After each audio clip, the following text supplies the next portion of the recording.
Ladies and gentlemen, welcome to a special edition of the Groove Zone. To me, we have a future legend in the game on the show, Mr. Roger Bobb. He's a supervisor producer for Tyler Perry Studios. He's got so many accolades, things what we're doing. So that's what we're going to get into right now. Show you how to break into the movie industry, show you a couple of things.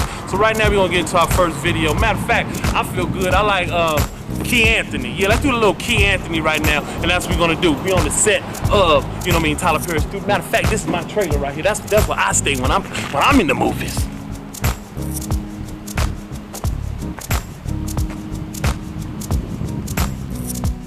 Ladies and gentlemen, welcome back to the Groove Zone. As you've seen, that was Layla Hathaway, Let It Go. I love that video. I love that video. As promised, we have somebody special, a future legend in the game, that I figured the future legend in the game. We have my man Roger Bobb from Tyler Perry Studios, executive producer, supervisor producer. Rod, how you doing? I'm good, Shay. Good to see you once again. Once again. Now let's get into a little bit of your history. I know you're from London. Correct. Okay, you moved to Brooklyn. At what age did you move to Brooklyn? I was 4 years old. 4 years old.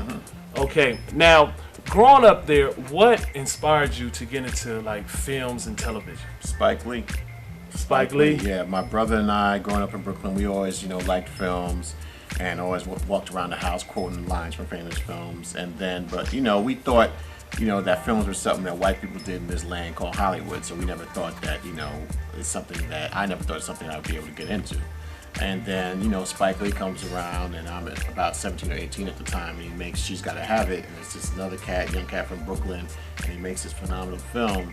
And in my mind, that got me thinking like, wow, black folks do make films, and they make it right here in my backyard, and they're successful. So I always had that in my mind, but I still wasn't with the whole starving artist lifestyle. So, I went to college. After college, I worked as a paralegal, and my company moved me out to LA. And when I was out in LA, I still always had this passion and burning and drive to want to get involved in film. But again, I didn't really know how to get involved in it. And I kept hearing how it's really hard to get into. You don't make a lot of money, all this stuff. So I went out there, and for the first time in my life, went out to the West Coast.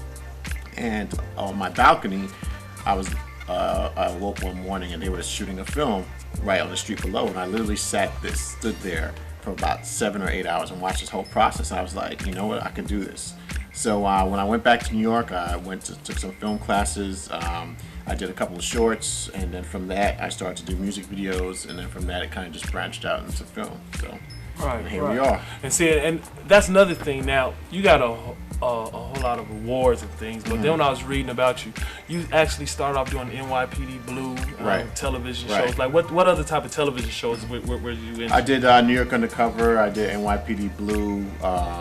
I did a couple of films. I was fortunate to get into this training program called the Assistant Director Trainee Program, which is sponsored by the Directors Guild of America. And it's a fantastic program. You can get it in, and they pick about 20 people a year from across the country, and they actually train you for 2 years to work on film as what's called a DGA trainee. And so you learn all the ins and outs of filmmaking. And so it was through that process that kind of catapulted my career in film, because this program enabled me to see how the pros do it.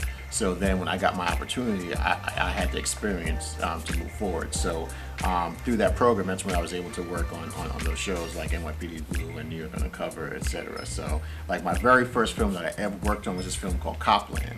And people may not remember that film, but it had Sylvester Stallone, Robert De Niro in it, Ray Liotta in it, Harvey Keitel, Michael Rappaport. And the first day, here's this kid from Brooklyn who knows nothing about film. I'm standing in the room with all these great actors. So, it was really an incredible experience for me. But I was able to learn from that. And I worked with Woody Allen and Mike Nichols and John Travolta. I was going to get into that. Like yeah. That. So you've been around a lot of legends working in there. Yeah. And I seen that. Now, we're about to go to this next video. So what I'm going to do, and when we come back, I'm going to talk about how you made history.